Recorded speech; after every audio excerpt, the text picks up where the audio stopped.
Late ஆகுது, ஏன் அதிகமாக திருமணம் லேட் ஆகுது, திருமண பாதிப்பு ஏன் வருது அப்படிங்கிறது ஜாதகத்தில் வந்து ஒரு ஜாதகத்தை பார்த்ததும் நமக்கு இந்த ஜாதகத்துக்கு திருமண பாதிப்பு இருக்கு, இல்லை திருமணம் லேட் ஆகும், தாமதமாகும் அப்படிங்கிறத எப்படி நம்ம தெரிஞ்சுக்கலாம் அப்படிங்கிறத பற்றி தான் நாம் இப்போ சொல்ல போகிறோம்.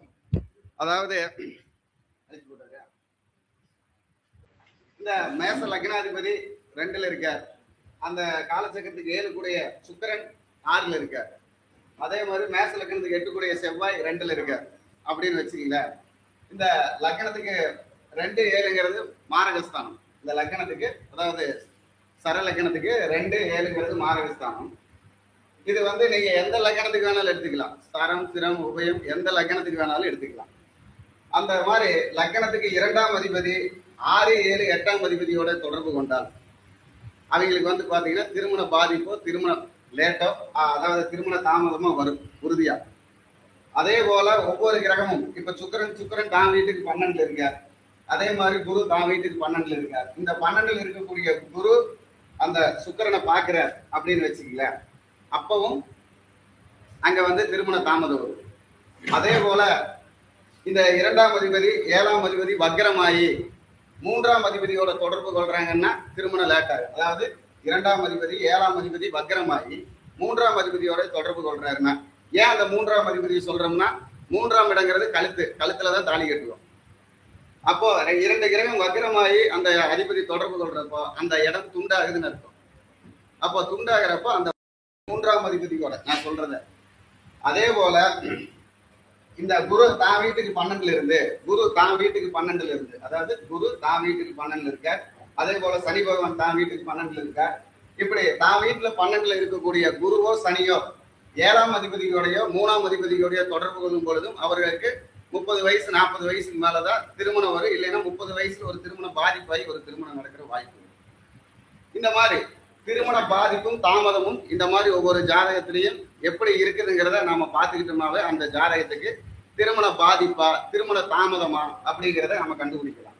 இன்னொன்னு அதே போல இப்ப பொதுவான ஒரு கருத்து, சாஸ்திர கருத்து என்னன்னா லக்னத்துக்கு 2ஆம் அதிபதியும் 7ஆம் அதிபதியும் கெட்டு போக கூடாது. இது வந்து பொதுவான சாஸ்திரம். லக்னத்துக்கு 2ம் 7ம் கெட்டு போக கூடாது. இது வந்து பொதுவான சாஸ்திரம். இதை முதலியே சொல்லக்கூடாதா? இவ்வளவு நேரம் இல்ல சொல்லாம இருக்குறீங்களா? அப்ப மீண்டும் சொல்லணுமா?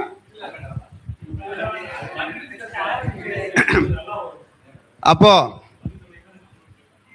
இந்த லக்னத்துக்கு 2ஆம் அதிபதி 7ஆம் அதிபதி கெட்டு போகிறார் அப்படின்னா நமக்கு வந்து திருமண தாமதம் வந்து கண்டிப்பாக வரும்.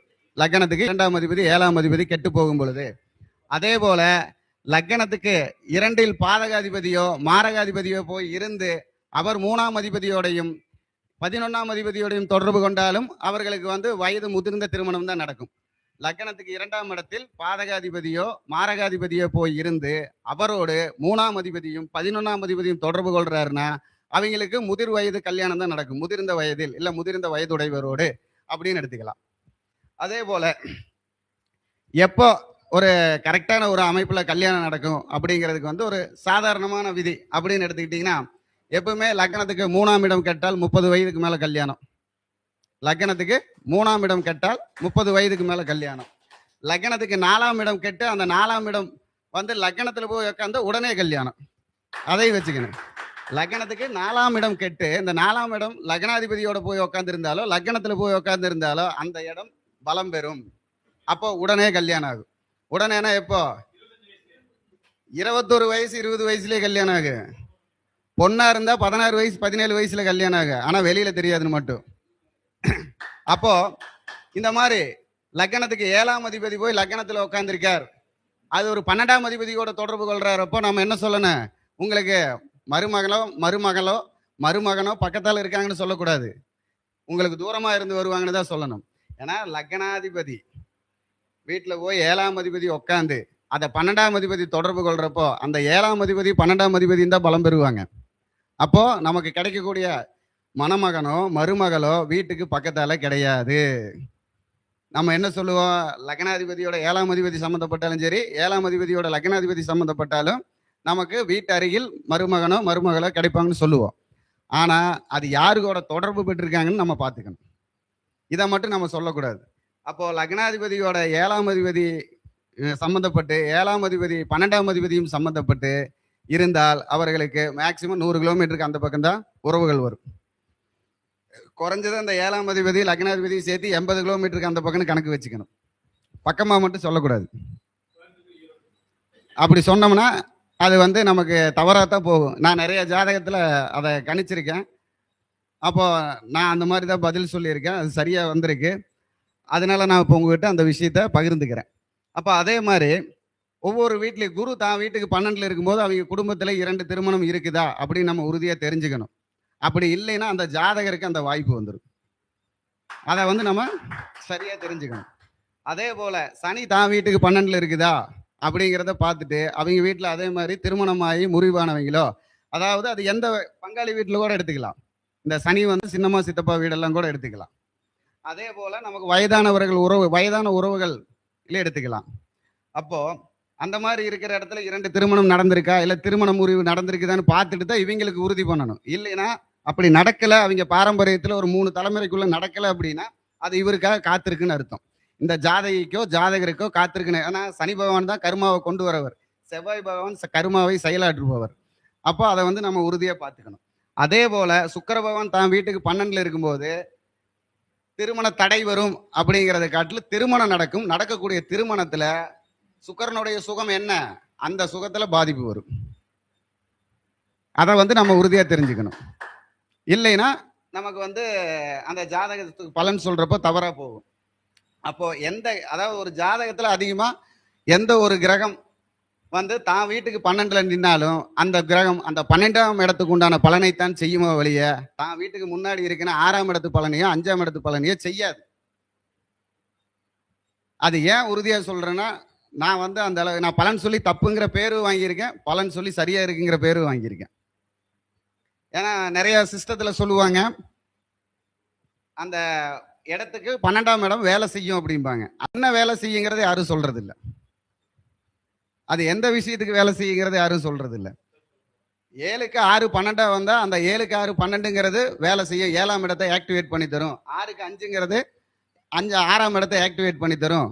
அது எப்படி அப்படிங்கிறது நம்ம தெரிஞ்சுக்கணும். இப்ப இந்த 6க்கு 5ங்கிறது பொதுவாக நிலையான வருமானம்னு சொல்ற இடம்.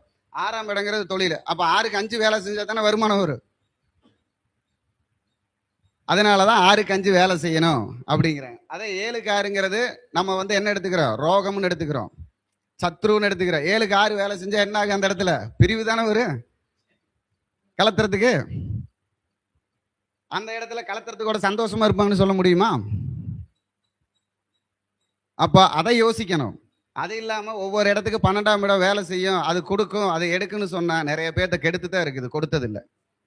அதை உறுதியா நம்ம ஜாதகத்துல சரிவர பார்த்துக்கணும். இல்லைன்னா தவறான ஒரு அமைப்புல தான் நம்ம பதில் சொல்ல முடியும். ஒரு ஜாதகருக்கு ஒரு ஜோதிடர் பலன் சொல்ற விஷயத்துல தப்பா போகுதுன்னா ஏன் போகுது? இதனாலதான். இந்த இடத்துல எடுத்துக்கிறப்ப பாரம்பரிய குணத்தை எடுத்துக்கணும். அதுக்கு 2ஆம் இடத்துக்கு எடுத்துக்கிறப்ப அந்த 2ஆம் இடத்து குணத்தையும் எடுத்துக்கணும். இங்க 2ஆம் இடத்து குணத்தையும் 7ஆம் இடத்து குணத்தையும் எடுத்துக்கணும். இங்க 6ஆம் இடத்து குணத்தையும் 12ஆம் இடத்து குணத்தையும் எடுத்துக்கணும். அப்போ இங்க 2 7 இங்க 6 12 இந்த 4 இடமும் எப்படி இருக்குது, அந்த பாவகாதிபதிகள் எப்படி இவங்களுக்கு செயல்படுறாங்கன்னு பார்த்து தான் பலன் சொல்லணும்.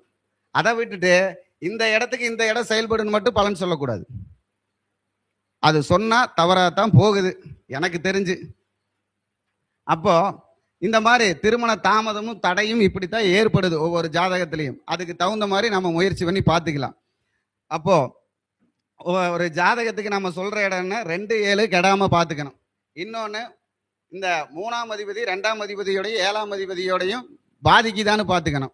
அதே போல 3 7 11 தொடர்பு வந்து லக்னாதிபதி தொடர்பு கொண்டா வயதானவர்களையோ இல்ல வயதானவர்களுடைய வாழ்க்கையோ வரும்.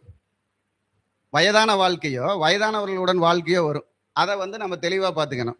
இன்னொன்னு, லக்னாதிபதி 7ஆம் அதிபதியை தொடர்பு கொண்டோ 7ஆம் அதிபதி லக்னாதிபதியை தொடர்பு கொண்டோ அவருடன் 3ஆம் அதிபதியோ 12ஆம் அதிபதியோ தொடர்பு கொண்டால் நம்ம வந்து திருமண வாழ்க்கை வெளியில தேட சொல்றது நல்லது. அதே போல 2ஆம் தர திருமணத்துக்கு ரெடியா இருக்கிறது நல்லது. அப்படி இருக்கும் பொழுது திருமண வாழ்க்கையில் ஒரு சுபிக்ஷம் வரும். அப்படின்னு சொல்லி இந்த வாய்ப்பு கொடுத்த லட்சுமி பிரசன்ன ஜோதிடம் கவிதா லட்சுமிக்கு என்னுடைய நன்றியையும் வாழ்த்துக்களையும் சொல்லி மேலும் மேலும் இந்த கருத்தரங்கம் வளர்ந்து வர கடவுளை வேண்டிக் கொண்டு